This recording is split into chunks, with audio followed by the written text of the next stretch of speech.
It is May the 1st, 3050. Your unit has been given cutting-edge, top-of-the-line, new mechs to pilot to go up against the mysterious invaders known as the clans.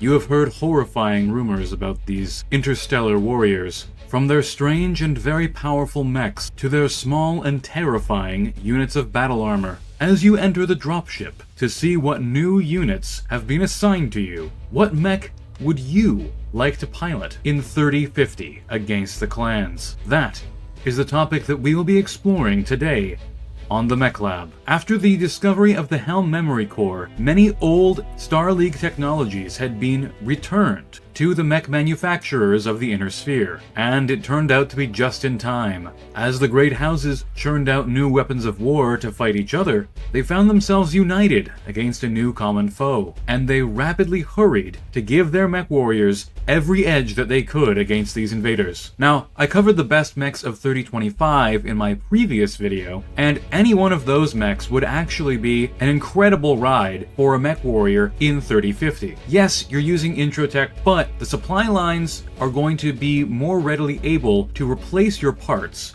So all of those 3025 great designs that we went over are doubly so now. However, the introduction of case, extended range lasers and PPCs, the mighty Gauss rifle, and perhaps most importantly, double heatsinks, revolutionized mech design in the late 3040s and early 3050s. And we'll be looking at some of the very best designs in 5 different categories. Flankers, fast mechs that want to get around to the sides of the enemy and hem them in, or isolate enemy support units and harass them. Cavalry, flexible, mobile units that can deal out damage, take some punishment, and still move at a pretty good clip. Troopers, mechs that can engage at all ranges. The classic example is the Thunderbolt, something with close range weapons, long range weapons, and medium range weapons. 4.6 is preferable, but 3.5 can be acceptable in a slower lance. Brawlers, these are the close range specialists, medium laser spam, heavy armor, lots of SRMs. These are all things that Brawlers will carry, and I would argue that 4.6 movement for Brawlers is actually more important than for Troopers because they have no long-range weapons. It's making it harder for them to engage at long ranges and easier for enemies to kite them. Finally, we will have the support role. These are long-range units that provide firepower from a distance. In this era, medium range 14 is pretty much required. The clans have a lot of very good long-range weapons, better ones than the Inner Sphere, like the Clan Large Pulse Laser. They're able to bring way more LRMs per ton than you are. They're able to bring longer range weapons like the ER Large Laser. You've got to have at least range 14 on most of your weapons in order to be a support unit in this era. And since the clans like to skirmish quite a bit, mobility for support units is more important in this era than it is for 3025. So we'll begin with flankers, and just a quick forethought, I'm not going to be worrying about C-build cost here because most people don't balance their games with C-builds. It's very imbalanced, especially in this era, because XL engines just cost an astronomical amount of C-builds compared to standard engines. So C-builds in this era becomes a completely inviable way of balancing your forces. So we're looking mostly at battle value efficiency and battlefield role effectiveness. So our first flanker is the Nighthawk 2Q. This mech is a little bit on the slow side. 6.9 movement is pretty slow for a flanker. It's pretty much the bare minimum that I would expect, but it makes up for that with a fairly cheap battle value cost, under 1,000 BV, and incredibly effective weaponry. ER large laser, medium pulse laser, enough heat sinks that it can comfortably fire pretty much everything, well on the move. It'll gain a little bit of heat, but it's not gonna heat spike itself to death, which, as I was saying before, the advent of double heat sinks really changes things and is still super divisive to this day with older Battletech fans. A lot of people think that double heat sinks were a mistake and are to this day. I'm not going to comment on that. I'm just going to say that they are ultra efficient. So the Nighthawk has such good long and medium range firepower that it can really skirmish very well. It can use its decent movement to keep favorable firing ranges with enemy mechs, assuming that they're not super fast flankers themselves. So this is a mech that kind of gets beaten by enemy flankers with ultra efficient close range weapons like pulse laser spam or just lots of small lasers in general, but it's got decent armor, We've got 15 on the legs, 13 on the torsos, 10 on the arms is enough. Now, those do have the primary weapons in them, so just be careful about losing those arms. But overall, the Nighthawk is a nice, cheap mech that you can take to fill that sort of light cavalry or flanker role with some really good firepower. In this era, there's quite a few good versions of the Phoenix Hawk kicking around. I just want to look at two. We've got a slower version, the 6.9 standard engine Phoenix Hawk 2K. This is a pretty tanky flanker. 6.9 movement is great. An ER large laser for long range fire. Bunch of medium lasers for that close range punch. Unlike a lot of Phoenix Hawks, it has some of its weapons torso mounted, meaning that it can still maintain fire after it's had its arms destroyed, and solid armor. 22 on the legs means that this thing is not gonna lose its mobility anytime soon, and 23 on the center torso means that it's pretty hard to core this mech out. Overall, very solid for 1271 battle value. The Phoenix Hawk 3K, a little more expensive, has the XL engine, makes it a little bit more fragile, but 2 ER large lasers with 24 heat sinking is pretty nice. It is going to have some heat issues if it jumps, but this is a great skirmisher, able to fight at that 14 range, maintain distance, and keep the pressure on from long range. And also, it can hunt down enemy light mechs with its decent mobility and 2 medium pulse lasers, able to fire 1 ER large laser and those 2 pulse lasers even while jumping with very little heat gain. Slightly worse armor here can definitely be a problem. Not having 20 on the legs does mean that 2 large pulse lasers will open this thing up and go internal, potentially removing its mobility. But both of these are pretty solid flanker mechs. The 2K a little bit more on the tanky slash firepower side. 3K more of a skirmisher, a little bit easier to take down. Now for our premium scout mech, we have the Rattlesnake 31. This is an incredible mech. ECM suite means that it can jam enemy tech such as ATMs or other Artemis. Active probes, meaning that it's better at escaping if it's doing a scouting mission. And if you're using the ghost targets rules, you got a good pilot in there, you can disrupt enemy targeting as well, which works very well with its 7.11.7 movement profile. This is like a Jenner 7F on crack. The XL engine does add a little bit of vulnerability to this, but we've got 5 armor in the back, which is really nice, 10 or more on every single surface. 16 on the legs is really great. Means that you can take an ERPPC or a Gauss rifle shot without going internal, and a blistering medium laser barrage is yours to command with this unit, most of it being torso mounted, so those arms can fall off and you don't really care that much. Not gonna pick up much heat even with an alpha strike unless you are jumping. Overall, the Rattlesnake, probably one of the mechs I would most like to be piloting in this era, simply because it has enough mobility to get away from most enemy clan mechs, and the clan mechs that it can't get away from, it has more firepower than, which is extremely rare to find on the Innersphere side.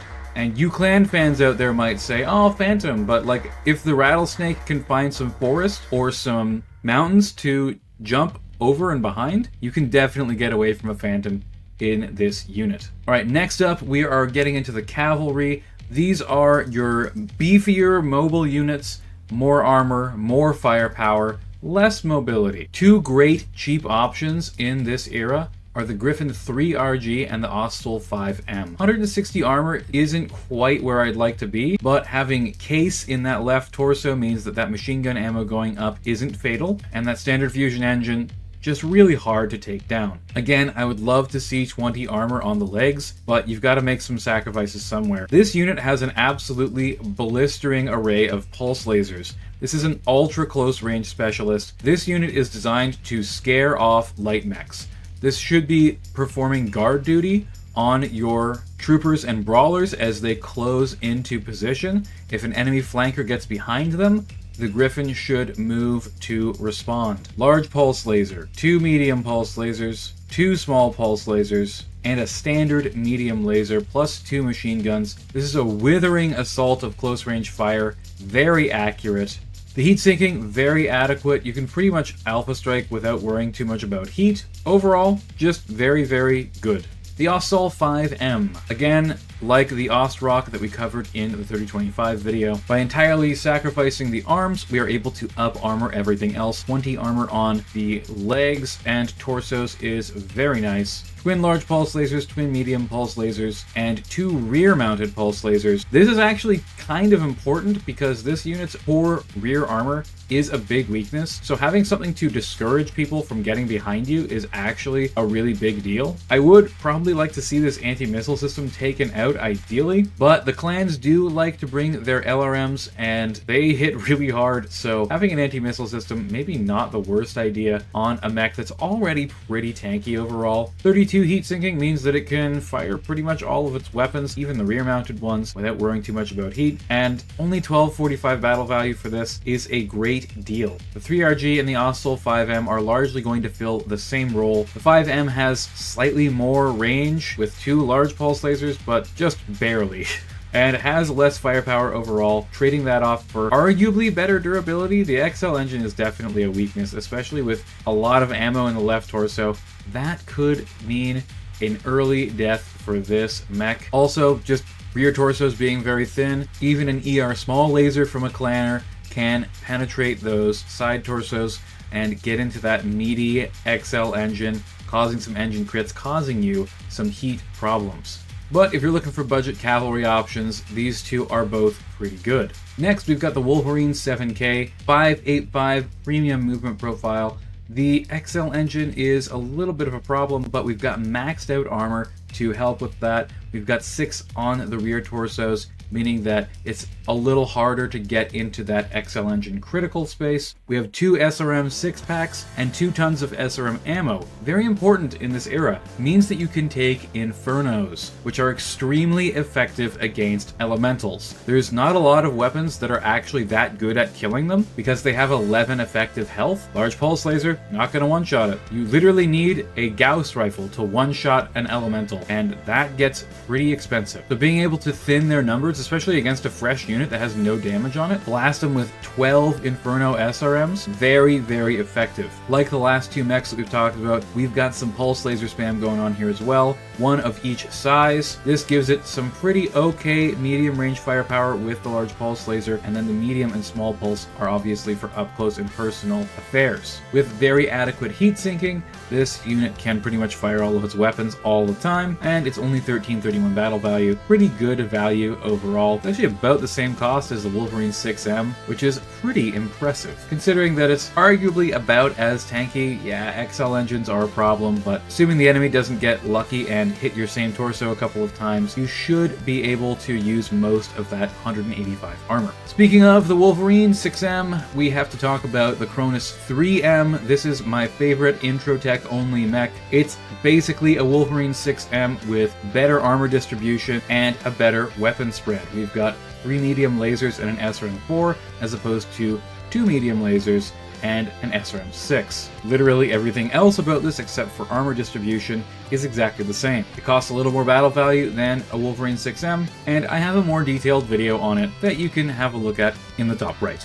Alright, now let's get into some trooper mechs. These are units that can engage at any distance. Long, medium, and up close and personal, and they have to have good armor. First up, we have the Ostrock 2D. This does fall a little bit more into the cavalry category, but that can overlap a little bit. We have 2 ER large lasers here. These are great long-range weapons. Pretty battle value efficient. They do an okay amount of damage, 8 apiece, and it can engage at that important range 14. Then we've got an SRM4, 2 medium lasers to back that up. You can swap over to 1 big laser and all the close range weapons when you get up close and personal. With 30 heat sinking, you can even afford to fire everything all at once. You will pick up a significant amount of heat, but this is a mech where the Alpha Strike is possible. As with all Ostrocks and Ost Souls, you've got great armor overall, and the standard engine means that this unit is very hard to bring down. Ostrock 2D may have my pick for most flexible unit of the era. Good mobility, good tankiness, great firepower at all ranges. Our next trooper here is the Thunderbolt 9S. Now, it lacks a little bit in the long-range fire department. Just 1 ERPPC to contribute to the fight at that range, but it's got the tankiness, 211 armor, is real tough, and it's got some serious close-range firepower. We've got an anti-missile system to further contribute to our tankiness. We've got case in both torsos with a standard engine, meaning that even if you crit out the ammo, the mech is still going to keep coming at you, still keep firing. Unlike its cousin, the 5S, we have a full SRM6 pack, along with 3 medium lasers for that good short-range firepower, and we have 4 anti-infantry weapons. Now, 2 of these are flamers, which means that they're effective against elementals. 2 of them are standard machine guns, which means they're mainly just going to be used point-blank against enemy mechs. They aren't really that effective against elementals specifically. In this era, you will struggle to find a tougher heavy mech than the Thunderbolt 9S, especially against enemy missile spam.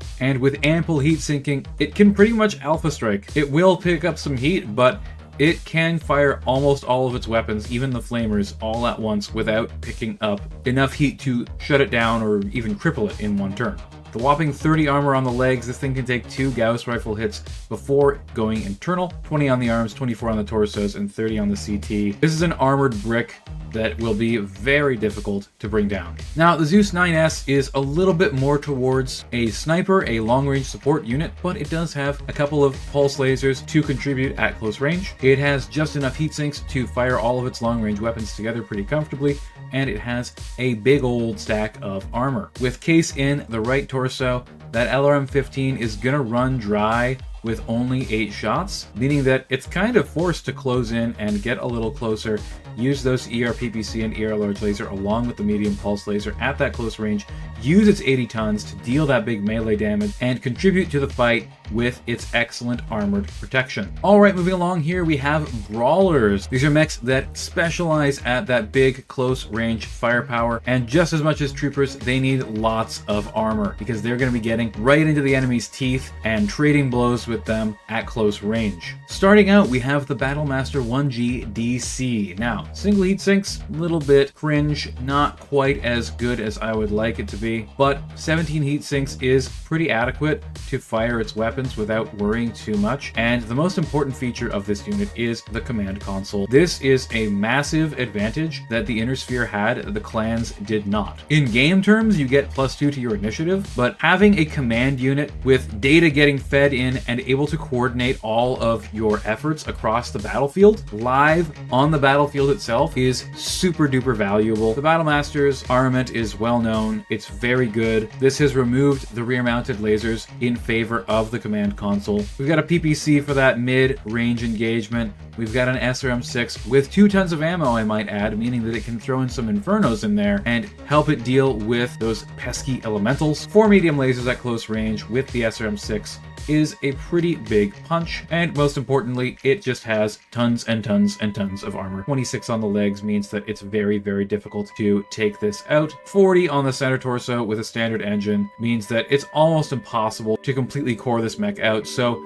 even if it starts taking a real beating and loses all of its weapons in the torsos, the mech can still fall back and perform an important duty with the command console. And I mean, the most important duty of a brawler isn't necessarily just to do damage, it's also to take damage. Being able to share the damage on all of these thick armor plates is a really important duty to fulfill. Guys, he's back. It's the Grasshopper. The Grasshopper 5N is available starting in 3040. I don't know why this isn't a 3025 mech. It's basically a regular Grasshopper that has taken out the LRM5 in favor of a PPC and jammed an extra medium laser in there. Unlike the 5H, this thing cannot fire all of its weapons at close range without overheating. It's fairly easy to fire everything and then take a turn where you either don't fire the PPC if you were already getting a little warm, or just turn off one of the medium lasers to expend some of that waste heat. Overall, I prefer the 5N over the 5H just because the PPC is a great weapon, excellent at punching holes, which is very necessary against the clans. And then they are back as well. The Guillotine 3N and 5M. These are what the Guillotine was originally meant to be. We've got case in the right torso, which protects us from going kaboom, which is fantastic. And we've got endo steel,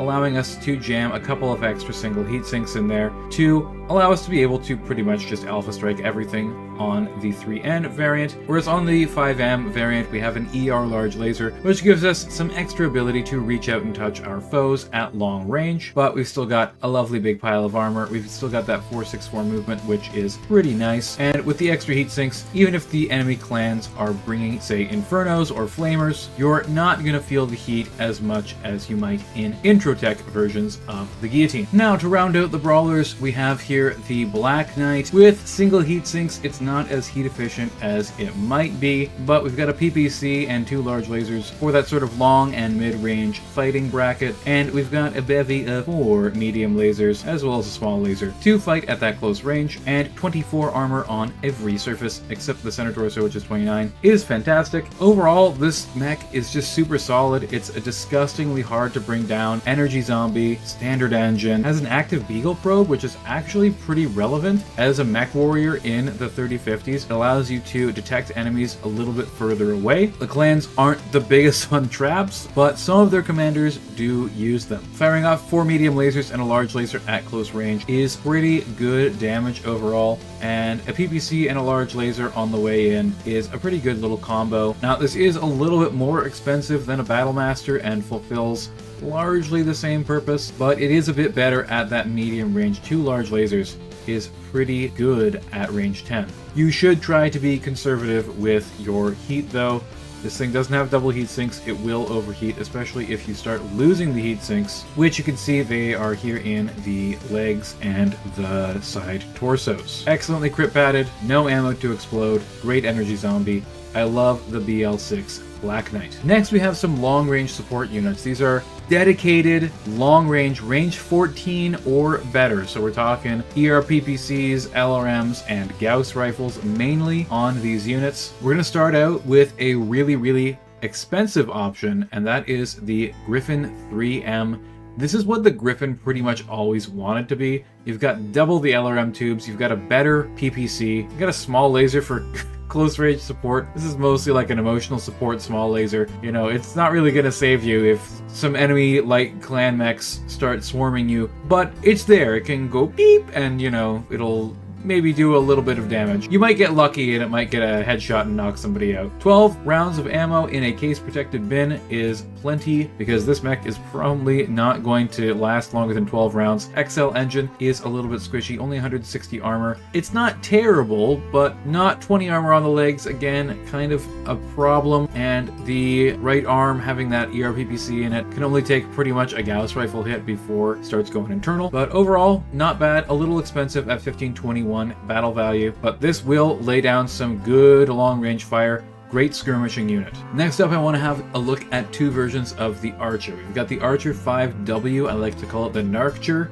It's got a Narc with 2 tons of ammunition, plenty of Narc pods to narc up your enemies, 2 SRM4s, and 2 LRM20s, 12 rounds of ammo for each of those LRM20s, and case in the right and left torsos. For what it's worth, I mean, it will mean that the mech is recoverable, but it will also mean that the mech is knocked out. Now, with 10 double heat sinks, we have plentiful sinking to fire all of our weapons without overheating, and even if you start taking some engine crits, this thing will still be able to keep firing its LRM-20s without getting hot. Mountains of armor, 26 on the legs and 33 on the center torso. This thing can take a real beating, and it is a bit of a weird unit. In slightly later eras, if it's allowed, I usually want to take 1 or 2 tons of dead fire ammo on this thing so that you can fire the LRM-20s for a few rounds at close range while you move in to hit something with some narcs and share your armor, and then after you've taken a bit of a beating, you can retreat with this. You'll hit your narcs target with more LRM ammo at long range, and having 2 tons of SRM4 ammo also again means you can have some Infernos. Pretty good at dealing with elementals if they try to get on top of you. For a budget support role mech, 1337 battle value, it is quite literally leet. This thing is fantastic. Now the 4M, on the other hand, extremely expensive, 1700 battle value, but it does have that 280 standard fusion engine, able to take a real beating, lose its side torsos, and still keep running. With the center torso mounted rear lasers, it can run away from you and shoot at you as you chase after it. Artemis equipped and case equipped means that this unit will not stop firing until it is out of ammo or you core out the center. Plentiful heat sinking with 10 double heat sinks, able to fire those LRMs non-stop, and even throw in a couple of medium lasers if it needs to. And the Artemis is going to greatly increase the overall effectiveness of those LRMs in the direct fire support role that the archer wants to be filling. It has lots of armor. It wants to be trading with the enemy and dealing the big damage with those Artemis LRMs. With only 12 rounds of fire, it is going to have to close in with those medium lasers at some point during most battles. So the archer still showing that it is a formidable chassis in the 3050s. Next up is my budget pick for this role. The Elite Archer is pretty good, but the Mauler definitely outdoes it in terms of durability and damage output by a lot. We have 2 LRM-15s and 4 AC-2s. Once precision ammo is around, these become extremely formidable, especially at taking out flyers. You do have 2 tons of ammo, so you could take flak in earlier eras. You have the case so that even if your torso is knocked out, your mech is not knocked out, which is nice. Very bad to become a dispossessed mech warrior at this time. You're very likely to just end up as a bondsman. Now, we do have some heat problems. You cannot fire the LRMs and the 2 ER large lasers together. You can't even fire just the 2 ER large lasers together by themselves, but you can fire one, you can fire 2 LRM-15s and all of the AC-2s together, and that'll be somewhat comfortable. It's going to be a little bit warm. You'll just have to turn off one of those LRM-15s every once in a while.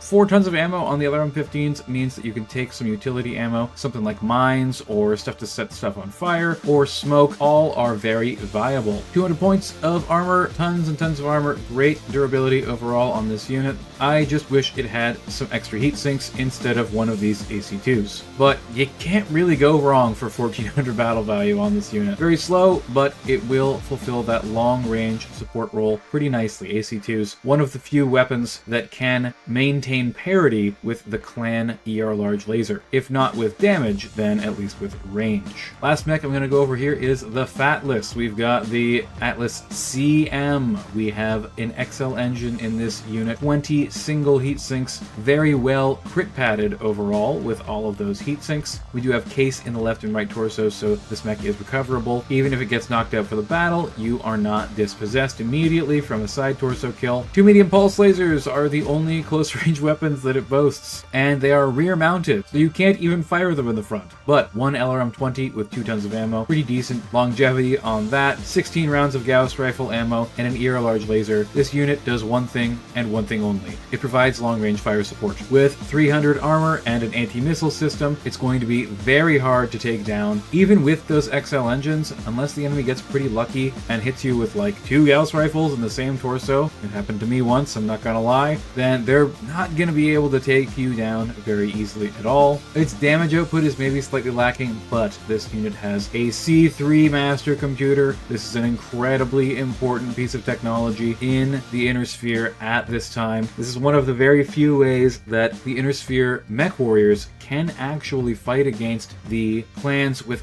any kind of parity. C3 sharing targeting data allows them to deal with the superior clan range in a creative way. You put a big tanky unit with C3 in it right next to them, and then you have something like this Atlas rain down hell on them. And the clans don't tend to favor ECM very much. Not many of their mechs actually have it, especially in 3050. So there's not going to be a lot of jamming going on your C3 computer. So much like the Battlemaster, this mech doesn't just fill its role as a brawler or a support mech. It has a secondary, very important function. Now at 2000 battle value, this is by far the most expensive mech on this list.